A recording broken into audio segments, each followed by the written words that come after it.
famille aux États-Unis est en but à des attaques acharnées.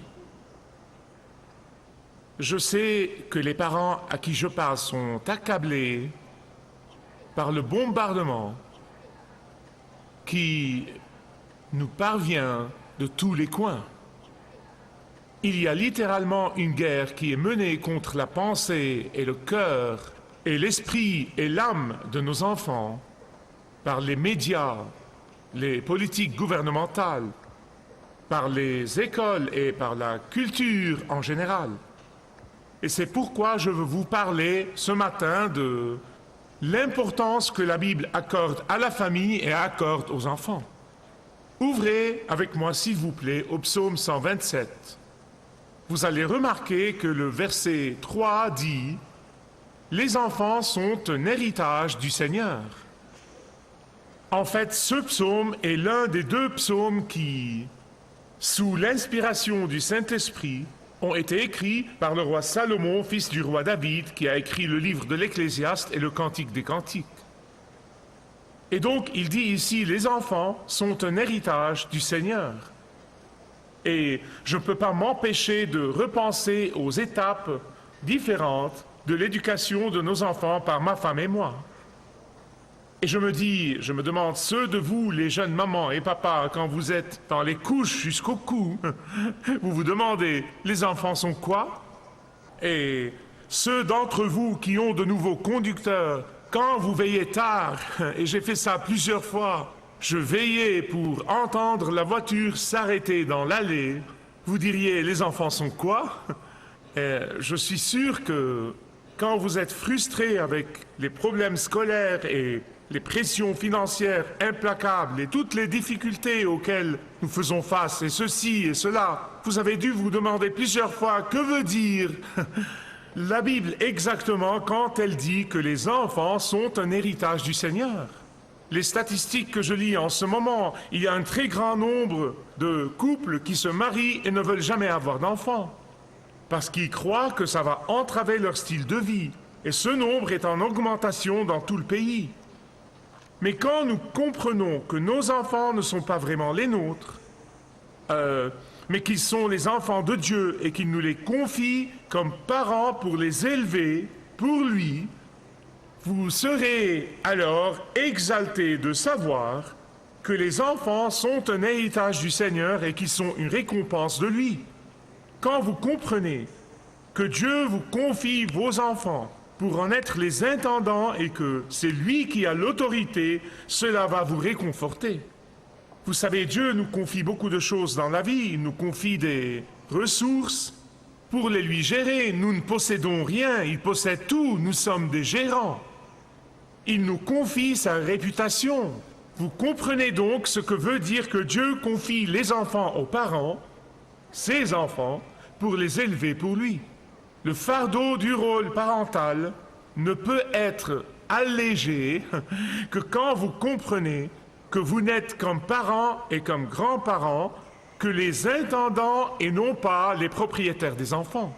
Les responsabilités profondes que ressentent les parents peuvent se transformer en joie quand ils se rendent compte que leurs enfants appartiennent à Dieu et non pas à eux. Notre souci et notre anxiété seront allégés quand nous nous rendons compte que nous avons un partenaire majoritaire dans notre rôle parental. Notre inquiétude pour nos enfants et pour l'avenir de nos enfants et nos petits-enfants deviendra inutile quand nous nous rendons compte qu'ils appartiennent à Dieu et non pas à nous. Et c'est pourquoi Salomon, avant d'en arriver au verset 3, il dit dans les versets 1 et 2 que c'est Dieu qui porte le lourd fardeau du rôle parental, que c'est Dieu lui-même qui prend la part du lion de responsabilité dans le rôle parental, que c'est Dieu lui-même qui est l'actionnaire majoritaire dans le rôle parental. Et cela devrait nous réconforter. Et c'est pourquoi le psalmiste commence ce psaume en disant qu'il est vraiment inutile d'essayer d'élever vos enfants par votre propre force. Inutile est un mot préféré de Salomon. Il l'a beaucoup utilisé, surtout dans le livre de l'Ecclésiaste. Il dit inutile, tout est inutile. Vous le connaissez comme vanité, mais c'est le même mot. Vanité, tout est vanité, il dit. Et le psaume 127 se ramène à ça. Écoutez avec soin, s'il vous plaît. Vous pouvez travailler aussi dur que vous le pouvez. Vous pouvez donner à vos enfants autant que vous pouvez. Vous pouvez leur donner tous les téléphones mobiles et tous les instruments d'envoi de SMS et tout le matériel que vous pouvez. Les enfants ne se parlent plus, ils s'envoient des SMS. Vous pouvez les envoyer aux meilleures écoles que vous pouvez vous permettre, mais si Dieu n'est pas au centre de votre maison, toutes ces choses ne compteront pour rien. Toutes ces choses seront inutiles en fin de compte. Toutes ces choses seront comme la poursuite du vent.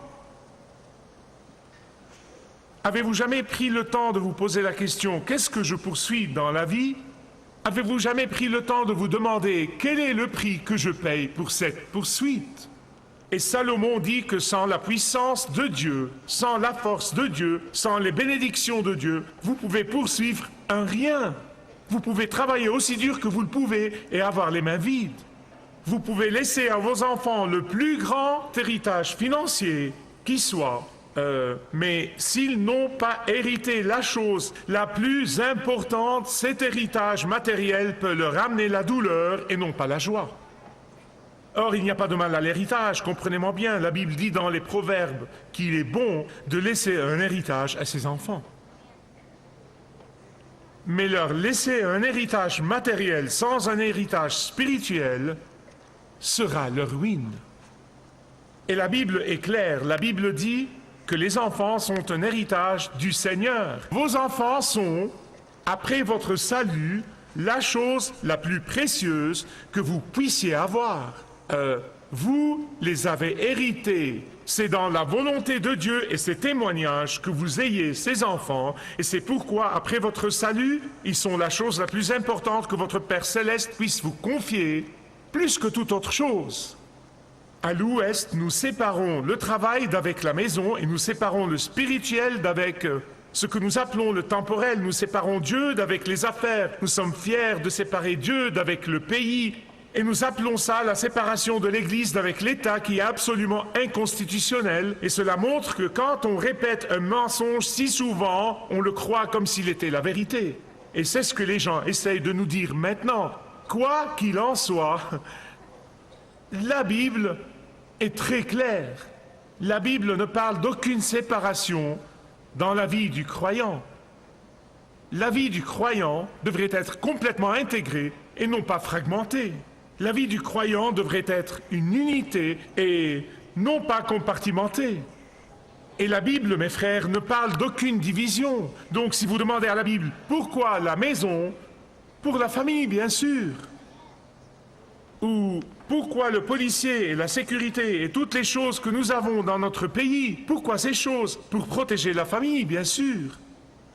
Et la Bible nous fait très bien comprendre que la famille est l'élément le plus important de la société, que la famille est le pilier de toute société. Écoutez-moi avec soin, sapez la famille et vous saperez la société. Affaiblissez la famille et vous affaiblirez la société. Désagrégez la famille et vous désagrégerez la société. Redéfinissez la famille et vous vous retrouverez avec la carcasse d'une société. Détruisez la famille et vous détruirez la société. C'est la vérité. Et le psalmiste dit ici quelque chose d'extrêmement important. Il dit que la famille, à moins qu'elle n'ait Dieu comme Seigneur à son centre même, ira à la dérive. À moins que Dieu ne soit au centre d'une famille, cette famille ne sera pas en sécurité. À moins que chaque décision ne soit prise à la lumière de la volonté de Dieu, et en cherchant d'abord la volonté de Dieu, à moins que chaque plan familial ne soit fait pour la gloire de Dieu avant toute autre chose, à moins que chaque mouvement ne soit baigné de prière, cette famille sera en dehors de la protection de Dieu.